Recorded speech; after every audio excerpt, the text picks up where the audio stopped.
بسم اللہ الرحمن الرحیم۔ باغ فدق کے حوالے سے یہ ہماری دوسری ویڈیو ہے۔ اس ویڈیو میں یہ کوشش کروں گا کہ میں وہ اکثر روایات جو باغ فدق کے حوالے سے ہماری اہل سنت کی کتابوں میں ہیں ان کو آپ کے سامنے بیان کروں، بالخصوص صحیح بخاری، صحیح مسلم، جامع ترمذی، ابو داؤد شریف وغیرہ میں جو روایتیں ہیں، تاکہ اس کے حوالے سے زیادہ تشریح میں نہیں کروں گا، لیکن اس حوالے سے جو مس پرسیپشن پایا جاتا ہے اور جو یہ ثابت کرنے کی کوشش کی جاتی ہے کہ حضرت ابوبکر صدیق رضی اللہ عنہ نے اور حضرت عمر فاروق اور حضرت عثمان غنی رضی اللہ عنہ اجمعین نے معاذ اللہ اہل بیت کا حق کھایا ہے، ہم اس حوالے سے بات کریں گے۔ پہلے ہمارے نزدیک پہلی بات تو یہ ہے کہ حضرت سیدہ اور تمام اہل بیت عظام رضی اللہ عنہ اجمعین کو جو ان کا حق تھا وہ ملتا رہا، اس میں کوئی بھی تعطل نہیں آیا۔ جو جھگڑا ہے، جو نزاع ہے، اصل میں کتابوں میں وہ جو شیعہ سنی کے درمیان مابین چل رہا ہے وہ ہے کہ حضرت سیدہ رضی اللہ تعالی عنہا کو نبی حضرت سیدنا ابوبکر صدیق رضی اللہ تعالی عنہ نے کیا باغ فدق ملکیت دینے سے انکار کیا تھا یا پھر نہیں۔ ہمارے نزدیک اس کی ملکیت دینے سے انکار کیا تھا، اس کا حق دینے سے انکار نہیں کیا تھا، اور شیعہ یہ کہتے ہیں کہ ان کا ملکیت کا حق تھا، ہمارے نزدیک ملکیت کا حق اس میں نہیں تھا، بلکہ جو منافع تھے، جو اس کے مصارف تھے، اس کسی مصرف میں حضرت ابوبکر صدیق رضی اللہ عنہ نے کوئی تبدیلی نہیں کی۔ اور یہ جو ایک ان کے ذاکر لوگوں کے سامنے بیان کرتے ہیں اور رلاتے ہیں بھی ہیں لوگوں کو، ان کے سامنے بالکل وہ حقائق بیان نہیں کرتے کہ کیا خلفائے ثلاثہ نے، بلکہ خلفائے راشدین نے، کیا یہ جو باغ فدق تھا کیا اس کو اپنے قبضے میں لے لیا تھا اور اس کو معاذ اللہ اس کے مصارف پر، اہل بیت عظام پر، اور جو مصارف نبی پاک صلی اللہ علیہ وسلم مقرر کیے ان پہ خرچ نہیں کرتے تھے؟ بالکل ان پہ خرچ ہوتا تھا۔ تو آج آپ کے سامنے میں زیادہ ڈیٹیل بیان نہیں کروں گا، بلکہ صرف روایات کو آپ کے سامنے رکھوں گا۔ میرے سامنے صحیح بخاری کی جو روایت ہے اس وقت وہ ہے 3093 روایت، یہ دیکھیں۔ اب میں اس کی ڈیٹیل آپ کے سامنے ابھی بیان کروں گا، اس کے بعد میں بالترتیب روایات بیان کرتا جاؤں گا۔ یہ دیکھیے گا، اس سے پہلی روایت بھی حضرت ام المومنین حضرت عائشہ صدیقہ رضی اللہ تعالیٰ عنہ سے ہے، اس یہ روایت بھی حضرت ابوبکر صدیق رضی اللہ تعالیٰ عنہ جو جواب دیا تھا حضرت سیدہ کو کہ ان رسول اللہ صلی اللہ علیہ وسلم قال لا نورث ما ترکنا صدقۃ، کہ نبی پاک صلی اللہ علیہ وسلم نے فرمایا کہ ہم انبیاء کا گروہ وارث نہیں بنائے جاتے، یعنی ہمارا کوئی وارث نہیں ہوتا، ہم وراثت ہماری تقسیم نہیں ہوتی۔ فغاضبت فاطمۃ بنت رسول اللہ صلی اللہ علیہ وسلم فہاجرت ابا بکر فلم تزل مہاجرتہ حتی توفیت وعاشت بعد رسول اللہ صلی اللہ علیہ وسلم 6 اشہر۔ حضرت سیدہ رضی اللہ تعالیٰ عنہ اس پر غصے ہوئی اور وہ غضبناک ہوئیں اور انہوں نے ہجرت اختیار کی حضرت ابوبکر صدیق سے، اور اسی طرح رہیں یہاں تک کہ آپ کا وصال ہو گیا، اور نبی پاک صلی اللہ علیہ وسلم کے ظاہری حیات طیبہ کے بعد وہ 6 ماہ زندہ رہیں۔ قالت وکان فاطمۃ تسأل ابا بکر نصیبہ ما ترک رسول اللہ صلی اللہ علیہ وسلم من خیبر وفدق وصدقتہ بالمدینہ، کہ حضرت سیدہ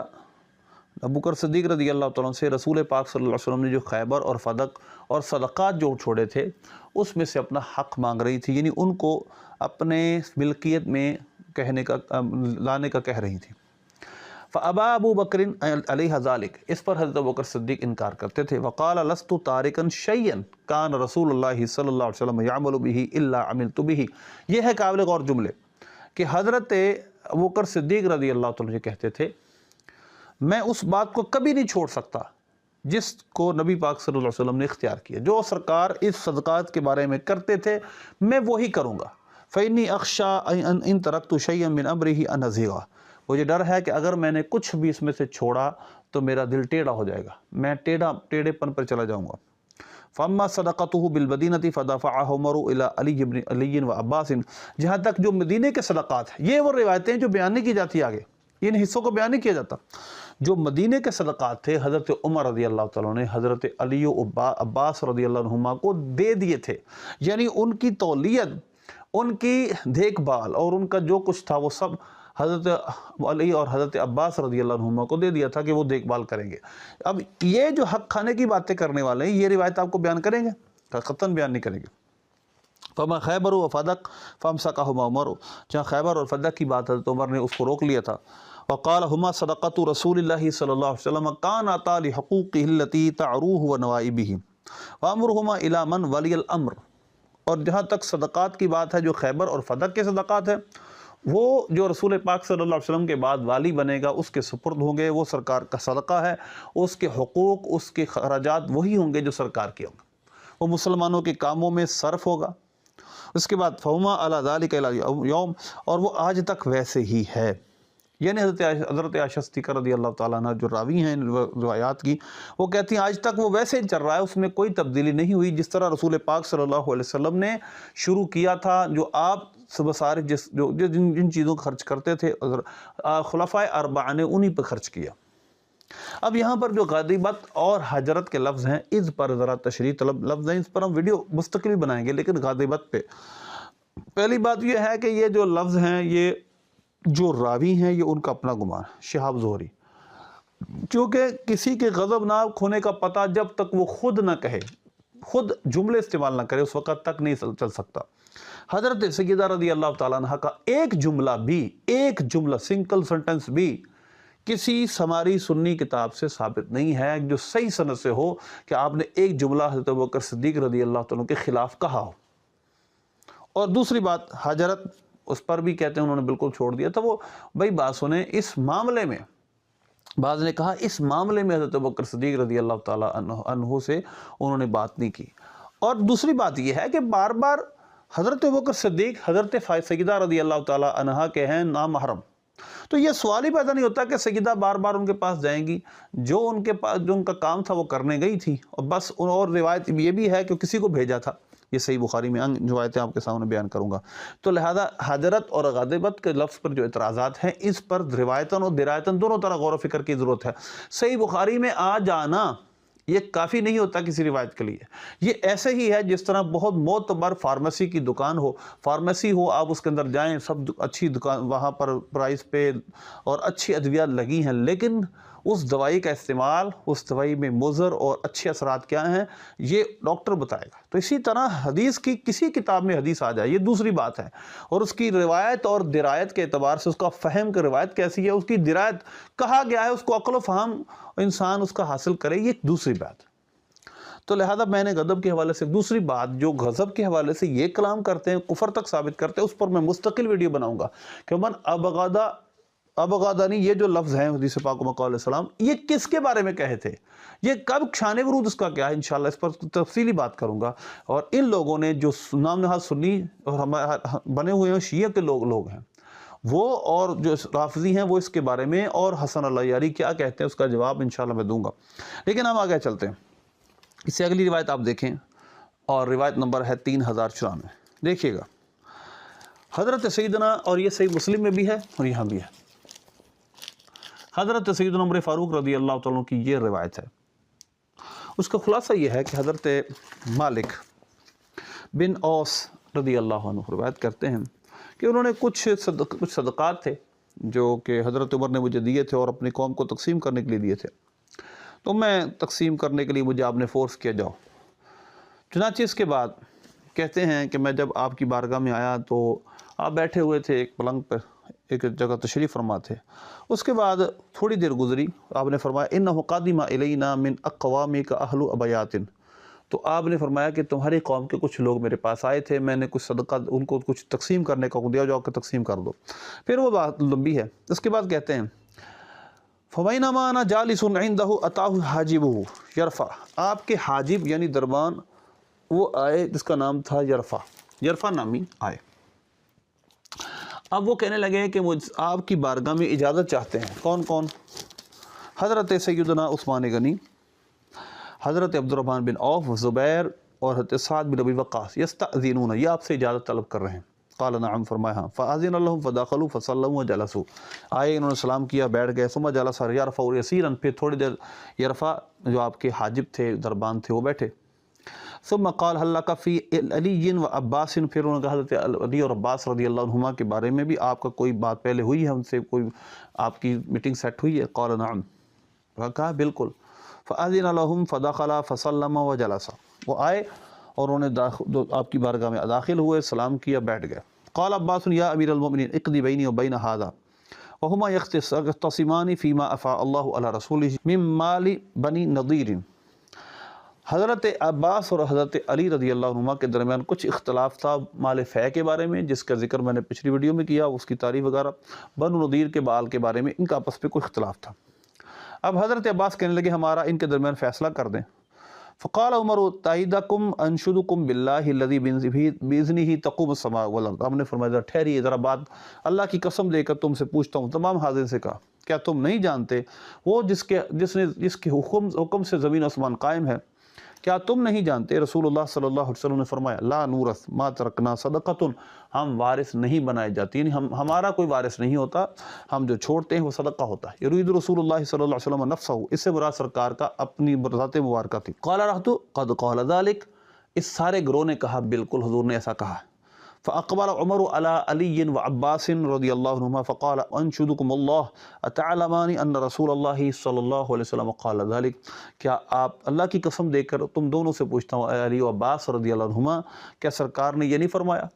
قال عمر فإني يحدثكم عن هذا الأمر إن الله قد خص رسوله في هذا الفيء بشيء لم يؤته أحدا غيره۔ پھر فرماتے ہیں میں تمہیں حدیث بیان کرتا ہوں، اس بارے میں بتاتا ہوں کہ نبی پاک صلی اللہ علیہ وسلم کو اللہ نے اپنے رسول کو خاص کر لیا اس مال کے بارے میں، فے کے بارے میں، جو کسی اور کو نہیں دیا۔ اللہ نے فرمایا ما افاء اللہ علی رسولہ منہم الی قول قدیر، یعنی قدیر تک آپ نے پڑھا کہ جو اللہ نے اپنے رسول کو عطا کیا اس میں گھوڑے اور اونٹ نہیں دوڑائے گئے، یعنی مال فے بغیر لڑائی کی۔ فکانت ہذہ خالصۃ رسول اللہ صلی اللہ علیہ وسلم، فرمایا یہ مال خالص اللہ کے حبیب کے لیے ہے۔ واللہ ما احتازها دونکم ولا استأثر بها علیکم، میں اس میں مفہوم یہ ہے کہ کسی طرح بھی تبدیلی نہیں کر سکتا اس کے اندر۔ وقد اعطیتکموہ وبثها فیکم حتی بقی منها المال فکان رسول اللہ صلی اللہ علیہ وسلم ينفق علیہ نفقۃ سنتهم من هذا المال۔ پھر فرمایا خلاصہ یہ ہے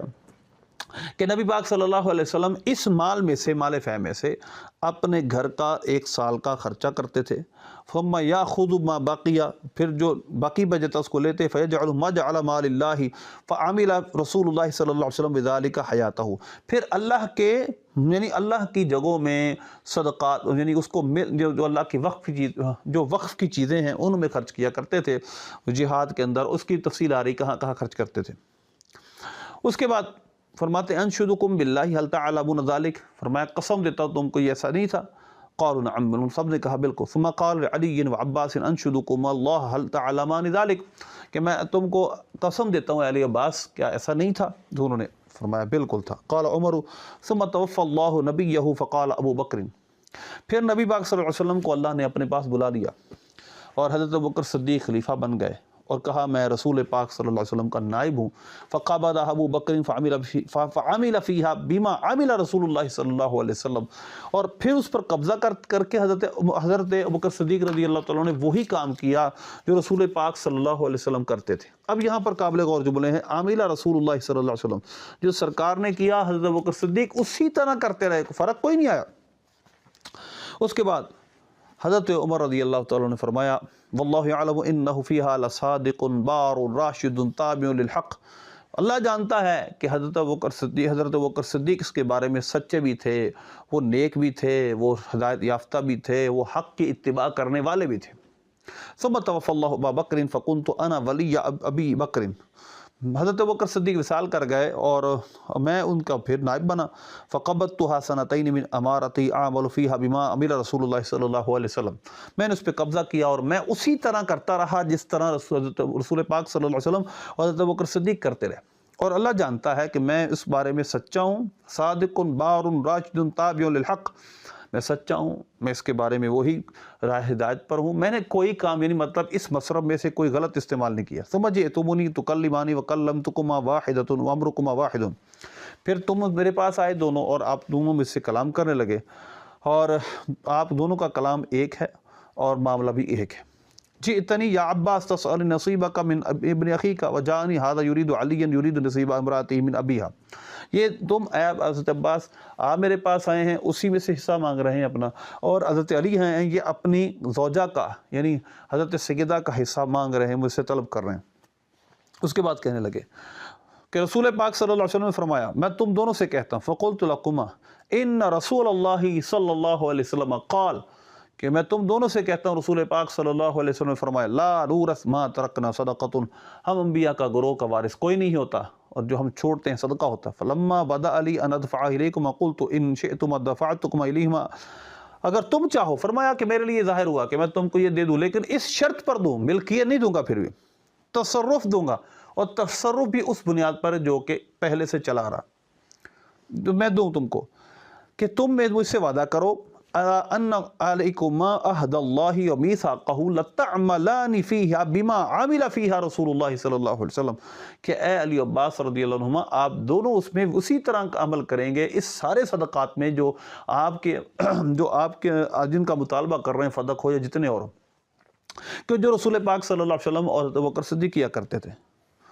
فقلتما ادفع الیہنا، تو آپ دونوں نے کہا کہ آپ ہمیں یہ دے دیے۔ فبذالک دفعتها الیکما، میں نے یہ دونوں آپ یہ سب مال آپ دونوں کو دے دیے۔ فانشدکم باللہ هل دفعتها الیہما بذالک، اب فانشدکم باللہ، پھر آپ نے کہا میں قسم دیتا ہوں تم کو، کیا میں نے ان دونوں کو یہ مال اسی طرح دیا؟ قال رأت نعم، اس سارے گروہ نے کہا گواہی دی بالکل ایسے ہی۔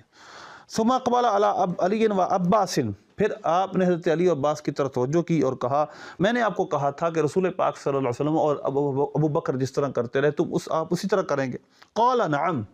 انہوں نے گواہی دی، جواب دیا بالکل آپ ٹھیک کہہ رہے ہیں، اسی طرح تھا۔ ثم قال فلتلتمسان منی قضاء غیر ذلك، اب آپ میرے پاس تشریف لائے ہیں اور آپ میرے سے وہ فیصلہ کر رہے ہیں جو اس کے علاوہ اور ہو، ملکیت طلب کر رہے ہیں۔ واللہ الذی بإذنہ تقوم السماء والارض لا اقضی فیہا قضاء غیر ذلك، اس کی قسم جس کے حکم سے زمین و آسمان قائم ہے، میں اس کے علاوہ فیصلہ نہیں کروں گا، جو پہلے فیصلہ کیا تھا وہی ہوگا۔ فَإِنْ عَجَزْتُمَا عَنْهَا، اب دیکھیے گا یہ جو سارے صدقات تھے اس کی رکھوالی کس کے پاس تھی؟ یہ جو شیعہ نے ایک بہت بڑا کھڑا کیا ہے فتنہ اور کہا ہے کہ ان سے چھین لیا گیا، اور بھئی تھا ہی ان کے پاس، لیکن ان کی ملکیت نہیں تھی، وہ ملکیت شخصی نہیں تھی، وہ ملکیت تمام اوقاف کے جو مصارف ہوتے ہیں اس اعتبار سے ان کے پاس وہ تھا کہ وہ خرچ کریں گے، وہ اخراجات نکالیں گے، وہ دیکھ بھال کریں گے، مطلب یہ ہے کہ جو اخراجات آئیں گے اس کو اللہ رسول کے اور جس طرح کے حکم دیا گیا اس طرح خرچ کریں گے۔ اب کہتے ہیں فَإِنْ عَجَزْتُمَا عَنْهَا، اگر اے علی عباس آپ دونوں اس سے عاجز آ چکے ہیں، فَدْفَعْهَا إِلَيَّ فَإِنِّي أُكْفِيكُمَا، اگر آپ ایسا کر رہے ہیں تو میں آپ کو دونوں کی کفایت کو اس کے بارے میں کافی ہوں گا، اس کے بارے میں نہیں، میں خود اس کو ٹھیک دیکھ لوں گا، اگر آپ اس کی دیکھ بھال نہیں کر سکتے آپ مجھے دے دیں۔ تو یہ حدیث ہے جو صحیح بخاری کی حدیث نمبر 3094۔ اب اس میں دیکھیے گا کہ شیعہ کے اور جس طرح یہاں ڈڈورا پیٹا جاتا ہے کہ لے لیا گیا، قبضہ کر لیا، غصب کر لیا گیا، وہ حضرت علی عباس رضی اللہ عنہما کو حضرت عمر نے تو ویسے دے دیا تھا، ان کے تصرف میں دے دیا تھا کہ آپ اپنے پاس رکھیں اور اس کو آپ اسی طرح خرچ کریں جس طرح رسول پاک صلی اللہ علیہ وسلم حضرت ابو بکر صدیق رضی اللہ عنہ خرچ کیا کرتے۔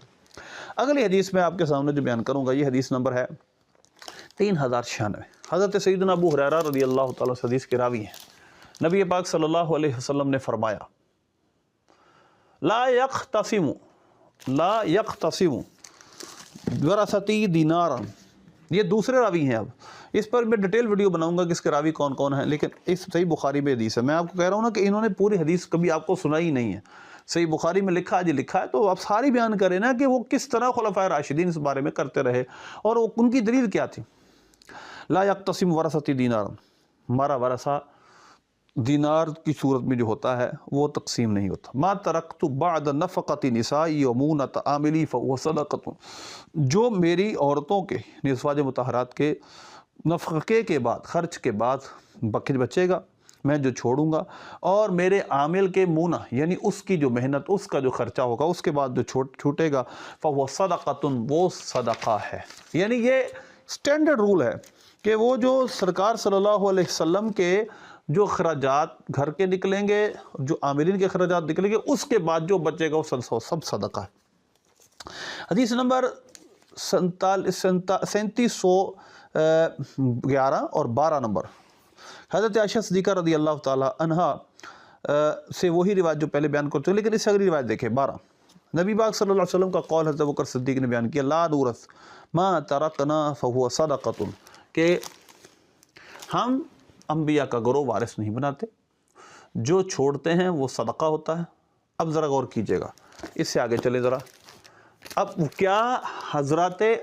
اہل بیت کو بالکل بھی مال نہیں دیا جاتا تھا؟ کیا غصب کر لیا گیا تھا؟ کیا ان کا حق بالکل روک دیا گیا تھا؟ سنیے ذرا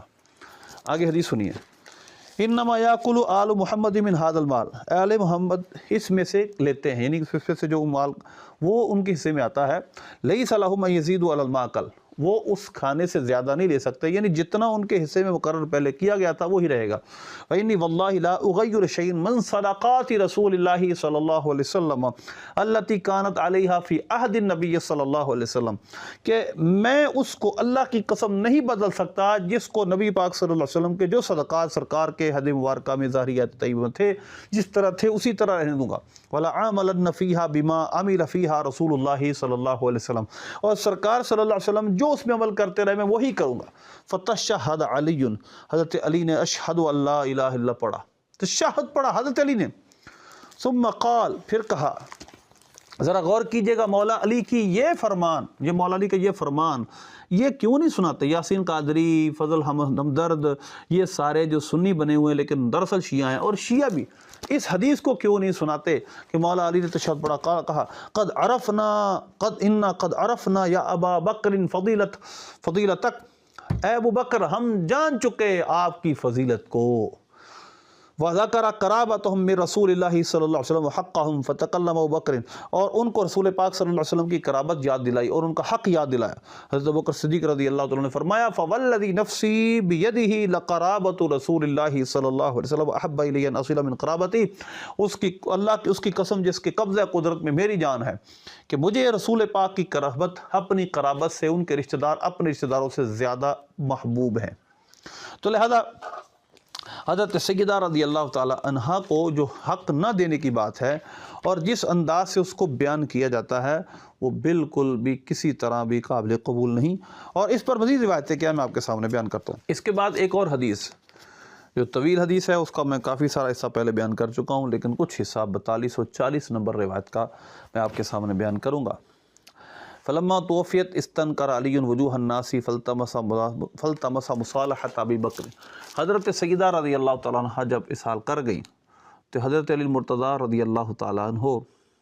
لوگ اس کے بارے میں، کیونکہ وہ انہوں نے بیعت نہیں کی تھی ابھی اس ایک روایت پر، تو اس کے بارے میں اچھا نہیں سمجھ رہے تھے اس بات کو، تو حضرت علی رضی اللہ تعالیٰ عنہ نے پھر اس کے بارے میں کیا کیا، اس روایت میں دیکھیے گا۔ حضرت ابوبکر صدیق رضی اللہ تعالیٰ عنہ کی ان مہینوں میں انہوں نے بیعت نہیں کی، اور پھر آگے جا کر کہتے ہیں کہ جب حضرت علی رضی اللہ تعالیٰ عنہ کے ساتھ حضرت ابوبکر صدیق کی بات ہوئی فَأَرْسَلَ إِلَىٰ أَبِي بَكْرٍ أَنْ يَأْتِنَا وَلَا يَأْتِنَا أَحَدٌ مَعَكَ، حضرت علی نے مولا علی رضی اللہ تعالیٰ نے حضرت ابوبکر صدیق کو پیغام بھیجا کہ آپ میرے پاس تشریف لائیں اور آپ کے ساتھ کوئی اور نہ آئے، کراہیۃً لِيَحْضُرَ عمر، حضرت عمر نہ آئیں، آپ اس کو پسند نہیں کرتے، حضرت عمر آئیں اس کو پسند نہیں کرتے تھے۔ اور میں ابھی ویڈیو میں جواب دوں گا کہ حسن اللہ یاری کہتا ہے حضرت عمر کو حضرت علی پسند نہیں کرتے تھے، یہ پسند کی بات نہیں، ان کے آنے کو اس وقت جو گفتگو ہوگی اس حضرت عمر کے آنے کو وہ پسند نہیں کرتے تھے کہ وہ موجود نہ ہو بھی، ہم کیونکہ خلیفہ کے ساتھ بات کر رہے ہیں، تنہائی میں آپ کچھ بات کرنا چاہتے تھے۔ اب اس کے بعد کیا ہوا، کہتے ہیں فقال حضرت عمر نے کہا لا واللہ لا تدخل علیہم وحدک، اے خلیفۃ المسلمین آپ اکیلے ان کے پاس نہیں جائیں گے۔ وقال ابو بکر ما عصیتم یفعل بی، کہ آپ کیا سمجھتے ہو میرے ساتھ کیا کریں گے؟ فواللہ لا آتینہم فدخل علیہم ابو بکر فتشہد علی، مطلب یہ ہے کہ میں ان کے پاس دوں گا، مجھے کچھ نہیں کہنے والے۔ چنانچہ حضرت ابوبکر صدیق حضرت علی کے پاس آئے، انہوں نے تشہد پڑھا اشہد اللہ، فقال ان قد عرفنا فضلک وما آتاک اللہ، پڑھو اس جملے کو، یہ حسن اللہ یاری بھی سنائے اور سارے سنائے۔ اور حضرت علی نے کیا کہا تھا اس وقت کہ میں آپ کی فضیلت کو جان چکا اور جو اللہ نے آپ کو عطا کیا اس کو ہم اس کو جان چکے۔ حضرت یہ کوئی تقیہ شکیہ کی بات نہیں ادھر، اور کیسے تقیہ ہو سکتا ہے جب اتنے آزاد اور حضرت ابوبکر صدیق رضی اللہ عنہ اکیلے آ کر ان سے ان کی بات مان رہے ہیں، گفتگو کر رہے ہیں۔ فَلَمْ نَنْفَسْ عَلَيْكَ خَيْرًا سَاقَهُ اللَّهُ إِلَيْكَ، اور ہم وہ آپ سے بات نہیں چھین سکتے جو اللہ نے آپ کو عطا کیا، ہم آپ سے وہ چھیننا نہیں چاہتے، یعنی خلافت آپ کو اللہ نے دے دی، ہم آپ سے چھیننا نہیں چاہتے، یہاں کر کیا کہا جا رہا ہے؟ منصوص علیہ تھے۔ اسی واقعے کو جب ملا باقر مجلسی نے بحار الانوار میں لکھا تو صفحے کالے کر دیے، لمبی لمبی اپنی چھوڑی ہیں، بالکل اس کا حقیقت سے کوئی تعلق نہیں۔ بات کیا تھی؟ حضرت ابوبکر صدیق کو حضرت عمر فاروق، حضرت مولا علی نے کیا تھا کہ ہم آپ کی فضیلت کو جان چکے، ہم اللہ نے جو آپ کو عطا کیا اس کو بھی جان چکے، ہم وہ آپ سے لینا نہیں چاہتے جو اللہ نے آپ کو دے دیا۔ وَلَكِنَّكَ اسْتَبَتَّ عَلَيْنَا بِالْأَمْرِ۔ اب حسن اللہ کہتا ہے ہمارا اس پہ حق تھا خلافت کا، یہ خلافت کا حق تھا تو حضرت ابوبکر صدیق رضی اللہ تعالیٰ عنہ کو حضرت علی ان سے لینا کیوں نہیں چاہتے؟ پھر جب اللہ کی طرف سے منصوص علیہ حق تھا تو لینا کیوں نہیں چاہتے؟ بات یہ تھی کہ ہمارا حق تھا کہ ہم سے، یہاں پر ترجمہ یہ ہے استبت علینا بالامر، ہم سے حق تھا کہ ہم سے مشورہ کیا جاتا۔ وَكُنَّا نَرَى لِقَرَابَتِنَا بِرَسُولِ اللَّهِ صلی اللہ علیہ وسلم نَصِيبًا حَتَّى فَاضَتْ عَيْنَ ابی بکر، اور ہم سمجھتے تھے کہ ہمارا رسول پاک صلی اللہ علیہ وسلم کی قرابت کی وجہ سے ایک حق ہے۔ اب یہاں پر وہ کہتے ہیں حق خلافت، ایک حق وہ ایک حق کیا تھا کہ ہم سے آپ مشورہ کرتے، ہم سے مشورہ لیا جاتا، بس یہ بات تھی۔ حضرت ابوبکر صدیق رضی اللہ عنہ کی آنکھیں بہنے لگیں۔ فلما تکلم ابو بکر قال والذی نفسی بیدہ لقرابۃ رسول اللہ صلی اللہ علیہ وسلم احب الی من قرابت احب الی ان اصل من قرابتی، کہ حضرت ابوبکر صدیق رضی اللہ عنہ فرمانے لگے اللہ کی قسم مجھے رسول پاک صلی اللہ علیہ وسلم کی قرابت کے ساتھ سلوک، اچھا سلوک کرنا، اپنی قرابت سے اچھا سلوک کرنے سے زیادہ اچھا لگتا ہے۔ اما الذی حجر بینی وبینکم من ھذا الاموال، اور جہاں تک تعلق ہے ان اموال کا میرے اور آپ کے درمیان جن کے بارے میں مشورہ ہوا ہے تو میں وہی کروں گا جو رسول پاک صلی اللہ علیہ وسلم نے کیا۔ حضرت ابوبکر صدیق رضی اللہ عنہ کی ایک ہی بات ہر جگہ رہی ہے، ولما اترک امرا رأیت رسول اللہ صلی اللہ علیہ وسلم یصنع فیہا ولم اترک امرا، میں اس کو نہیں چھوڑوں گا جو رسول پاک صلی اللہ علیہ وسلم کو میں نے کرتے دیکھا ہے، میں وہ کام کرتے ہی رہوں گا، اس کے بارے میں ان اموال کے بارے میں وہی کروں گا۔ سیصنع فیہا الا صنعتہم فقال علی لابی بکر موعدک العیش للبیع، ہمارا کل بیعت کا معاملہ ہوگا۔ فلما صلى ابو بکر الظہر رقی المنبر فتشہد وذکر شان علی وتخلفہ عن البیعۃ وعذرہ بالذی اعتذر الیہ ثم استغفر وتشہد علی فعظم حق ابی بکر وحدث انہ لم یحملہ الذی صنع نفاستہ علی ابی بکر ولا انکارا للذی فضلہ اللہ بہ، کہ حضرت ابوبکر صدیق رضی اللہ عنہ ممبر پر اگلے دن کھڑے ہوئے، حضرت علی کی شان بیان کی اور ان کا عذر بیان کیا کہ انہوں نے بیعت کیوں نہیں کی۔ یہ اصل میں بہت سارے کاموں میں مشغول تھے، حضرت سیدہ کے بیماری کی وجہ سے اور قرآن پاک جمع کرنے کی، جس طرح ابن ماجہ میں ہے کہ آپ نماز کے علاوہ باہر نکلتے نہیں تھے۔ اس کے بعد پھر بتایا کہ ہماری کیا بات ہوئی ہے، اور حضرت علی رضی اللہ تعالیٰ نے بتایا کہ ہم نے ان سے خلافت لینی نہیں ہے، ہم ان سے خلافت لینے کا ذہن نہیں رکھتے، نہ ہی انکار کرتے ان کے فضل کا جو اللہ نے ان کو فضیلت دی، ولا انکار للذی فضلہ، لیکن ہم جانتے تھے ہمارا اس میں حصہ، ہمارا مشورے میں حصہ ہونا چاہیے تھا، ہم سے مشورہ کیا جاتا ہے، لہذا اس وجہ سے ہم پیچھے رہے۔ فسر بذلک المسلمون، مسلمان اس سے خوش ہوئے، فقالوا اصبت وکان المسلمون الی علی قریبا حین راجع الامر المعروف، اور مسلمان اس دن حضرت علی سے بہت خوش ہوئے اور کہا آپ نے ٹھیک کیا، اور مسلمان حضرت علی رضی اللہ عنہ کے اور قریب ہو گئے جب انہوں نے اس معروف کام کی طرف رجوع کیا، یعنی بیعت کر لی۔ تو یہ روایت ہے کتاب المغازی۔ اب یہاں پر ایک سوال پیدا ہوتا ہے کہ حضرت عمر بن عبدالعزیز رضی اللہ عنہ کے بارے میں جو بات کہی جاتی ہے کہ انہوں نے یہ کہا تھا کہ پہلے ظلم ہوتا رہا ہے، اب میں نے اس مال کو لٹا دوں گا پھر بنی فاطمہ کی طرف، ایسا نہیں ہے، انہوں نے ایسا نہیں کہا تھا بالکل۔ یہ روایت ابو داؤد شریف کی حدیث نمبر 9272، یہ دیکھیے گا، مروان کے قبضے سے لے کر، کیونکہ مروان کے بیٹے تھے، قبضے سے لے کر انہوں نے یہ باغ فدق دوبارہ پھر مال بیت المال میں جمع کرا دیا تھا، اور انہی مصارف پر خرچ ہونے لگا تھا جن پر خلفائے راشدین کے دور میں خرچ ہوتا۔ سنیے حدیث، حدیث نمبر 2972 ہے ابو داؤد شریف کی۔ حضرت عمر بن عبدالعزیز رضی اللہ عنہ کے بارے استخلف فقال ان رسول اللہ صلی اللہ علیہ وسلم كان له فدق وكان ينفق منها ويعود منها على صغير بني هاشم ويزوج منها ائمهم، کہ نبی پاک صلی اللہ علیہ وسلم اس سے بنی ہاشم کے جو چھوٹے تھے ان کی کفالت کیا کرتے تھے، اور ان کے جو بیاہے ہوئے نہیں تھے ان کے آپ نکاح کی فرمایا کرتے تھے۔ اور حضرت فاطمہ رضی اللہ تعالیٰ نے یہ کہا تھا ان یجعلها لها، کہ حضرت فاطمہ نے یہ کہا تھا کہ یہ باب مجھے دے دیا جائے، ابا نبی پاک صلی اللہ علیہ وسلم نے دینے سے انکار کر دیا تھا حضور نے اپنی زندگی میں بھی۔ فکانہ ذالک فی حیات رسول اللہ صلی اللہ علیہ وسلم، اور یہ سرکار کی ظاہری حیات طیبہ میں اسی طرح رہا حتی مضى لسبیلہ، یہاں تک کہ آپ وصال فرما گئے۔ فلما ان ولی ابا بکر عمل فیہا بما عمل النبی صلی اللہ علیہ وسلم فی حیاتہ حتی مضى لسبیلہ، فلما ان ولی عمر عمل فیہا بمثل ما عمل حتی مضى لسبیلہ ثم اقطعها مروان۔ اب یہاں پر دیکھیے گا حضرت ابوبکر عمر رضی اللہ عنہما اسی طرح کام کرتے رہے، پھر ان دی اینڈ کیا ہوا، مروان نے اس کو اپنے قبضے میں لے لیا، اپنی ملکیت کر لیا۔ ثم صار عمر بن عبد العزیز، پھر حضرت عمر بن عبد العزیز رضی اللہ تعالیٰ کے یہ قبضے میں آیا کیونکہ آپ خلیفہ بنے، اور آپ نے فرمایا رأیت امرا منعه النبی صلی اللہ علیہ وسلم فاطمہ لیس لی بحق، کہ جس معاملے میں نبی پاک صلی اللہ علیہ وسلم نے حضرت فاطمہ کو منع کر دیا تھا، ان کی ملکیت یہ باغ فدق نہیں کیا تھا، تو میں کون ہوتا ہوں کہ میری ملکیت رہے۔ وَإِنِّي أُشْهِدُكُمْ أَنِّي قَدْ وَرَدتُّهَا عَلَى مَا كَانَتْ، یعنی علی عہد رسول اللہ صلی اللہ علیہ وسلم، تو تم سب گواہ ہو جاؤ میں اس کو اسی کی طرح لوٹاتا ہوں جس کی طرف رسول پاک صلی اللہ علیہ وسلم کی ظاہری حیات طیبہ میں یہ باغ تھا۔ تو لہذا حضرت عمر بن عبد العزیز رضی اللہ تعالیٰ نے ملکیت میں دے دیا تھا، ایسا نہیں ہے۔ ایک اور روایت آپ کے سامنے بیان کروں۔ اب نبی پاک صلی اللہ علیہ وسلم اس میں کیا معاملہ کیا کرتے تھے یہ آپ کے سامنے بیان کرتا ہوں میں۔ یہ صحیح بخاری صحیح مسلم میں بھی ہے، اور میرے سامنے ابو داؤد شریف ہے، اس کی حدیث نمبر ہے 2966 اور 2965۔ یہ دیکھیے حدیث آپ کے سامنے ہے اور میں آپ کے سامنے اس کا ترجمہ کرتا ہوں۔ نبی پاک صلی اللہ علیہ وسلم باغ فدق اور اس کے جو صدقات کو کیا کرتے تھے۔ ان عمر قالت کان اموال بنی نضیر مما فاء اللہ علی رسولہ مما لم یجف المسلمون علیہ بخیل ولا رکاب وکانت رسول اللہ صلی اللہ علیہ وسلم خالصا، یہ مال سرکار صلی اللہ علیہ وسلم کا خالص تھا۔ ینفق علی اہل بیتہ، حضور اپنے اہل بیت پہ خرچ کرتے تھے۔ قال ابن عبدہ ینفق علی اہلہ، ابن عبدہ راوی کہتے ہیں سرکار صلی اللہ علیہ وسلم اپنے اہل خانہ پہ خرچ کرتے تھے۔ قوت السنۃ، ایک سال کا خرچہ لے لیتے تھے۔ وما بقیہ، جو باقی بچ جاتا، جعل فی الکراع وعدۃ فی سبیل اللہ، سرکار گھوڑوں میں اور اللہ کی راہ میں جہاد کی تیاری کے لیے اس کو خرچ کرتے تھے۔ مطلب کیا ہوا کہ یہ مال وقف تھا اہل بیت پہ، اور اس کے بعد ابن سبیل، جس طرح پچھلی ویڈیو میں نے بیان کیا قرآن پاک کی روح سے، یہ مال ابن سبیل اور اسی طرح فقراء مسلمانوں کے عامت المسلمین پہ یہ وقف ہے، جس کو محتاجی ہو اس کو دے دیا جائے۔ اسی طرح دیکھیے